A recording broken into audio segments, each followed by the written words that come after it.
Now let's look at how this change really came about in the Seventh-day Adventist Church. Many people are saying that Sister White brought about the change. But I think we have looked at enough evidence to come to the conclusion that this could not have been so. Let's look at some more evidence that will show us how it really happened. The chief architect in this Trinitarian heresy was really one of the quote-unquote the great theologian historians in the Adventist Church.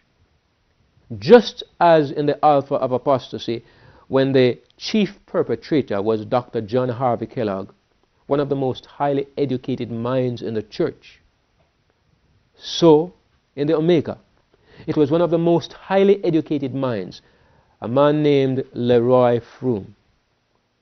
He was the leading historian in the Seventh-day Adventist Church.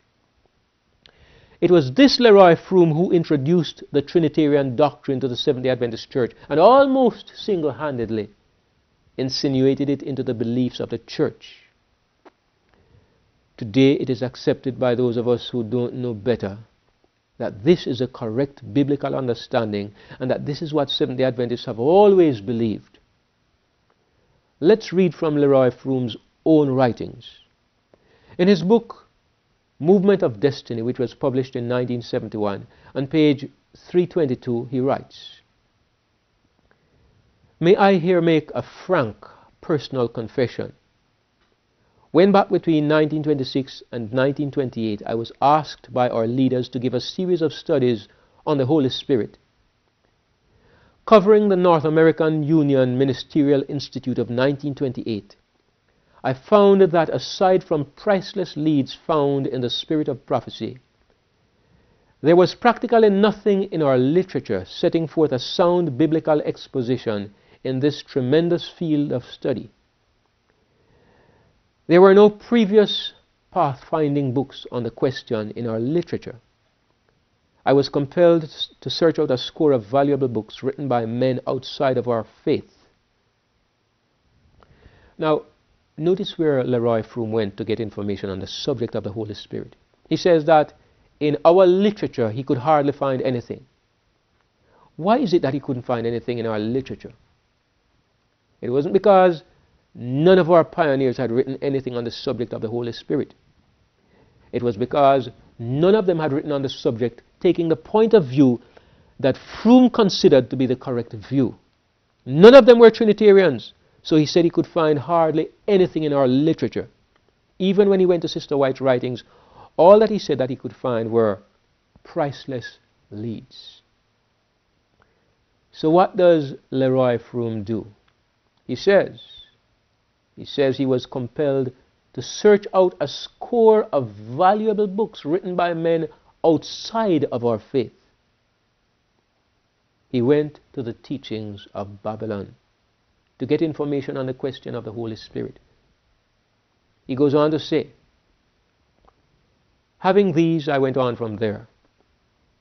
But they were decided early helps, and scores, if not hundreds, could confirm the same sobering conviction that some of these men frequently had a deeper insight into the spiritual things of God than many of our own men then had on the Holy Spirit and the triumphant life." Movement of Destiny, page 322. This was in 1928. And that was where Leroy Froom first began to propagate this Trinitarian idea in the Seventh-day Adventist Church. Shortly afterwards, he published a book called The Coming of the Comforter, which is a book on the Holy Spirit, which is still being widely used today by Seventh-day Adventists. This book also expresses the Trinitarian concept. Froom also had something to say about this. Writing to Dr. Otto H. Christiansen on October 27, 1960, he said, "May I state that my book, The Coming of the Comforter, was the result of a series of studies that I gave in 1927 to 28 to ministerial institutes throughout North America. You cannot imagine how I was pummeled by some of the old-timers because I pressed on the personality of the Holy Spirit as the third person of the Godhead." Notice who he said objected to what he was saying. Some of the old-timers. What does this tell you? It says that the old-timers or the pioneers opposed Froom. Those who knew what the church had believed during the time when Sister White was alive, they knew what the church believed. And so when Leroy Froom began to bring in this Trinitarian idea, he says he was pummeled by some of these old-timers. Notice something else. Ellen White died in 1915, and up to the time that she died, there was no controversy over the question of the Trinity, or the personality of the Holy Spirit, or the sonship of Jesus in relation to God the Father. These were things which had been accepted by Seventh-day Adventists, and they had a common faith with no controversy. It was after she died in 1915 that these new ideas began to creep in. And as Leroy Froom said, when he presented these ideas, he was pummeled by what he called the old-timers.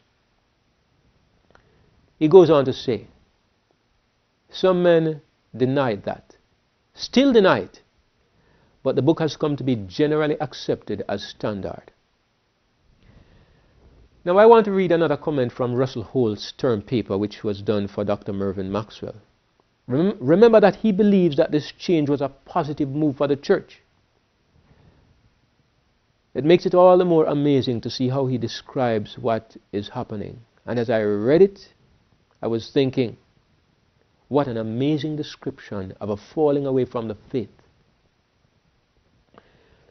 Russell Holt has broken up the early church history into three periods. The first time period is 1844 to 1890. And he says that during this time, the field was dominated by those who saw the Trinity as illogical, unscriptural, pagan, and subversive of the atonement. Anti-Trinitarianism is the evident denominational stance. He next refers to the time period of 1890 to 1900, saying, roughly within this period, the course of the denomination on the Trinity was decided by statements from Ellen G. White. We have looked at this already. And we have seen that Ellen White never once said that the pioneers were wrong. The statements from Ellen White which he refers to are supposedly found in books like The Desire of Ages, where it is said that she wrote things which show that God is a Trinity.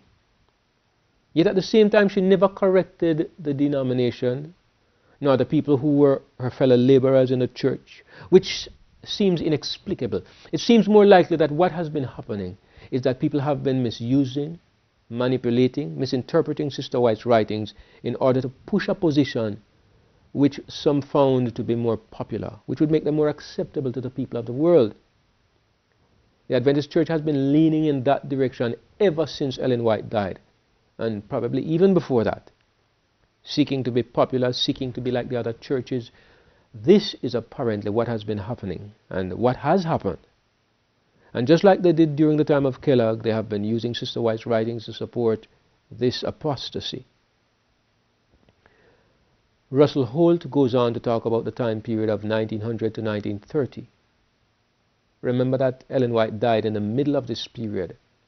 He says, this period saw the death of most of those pioneers who had championed and held the anti-Trinitarian position.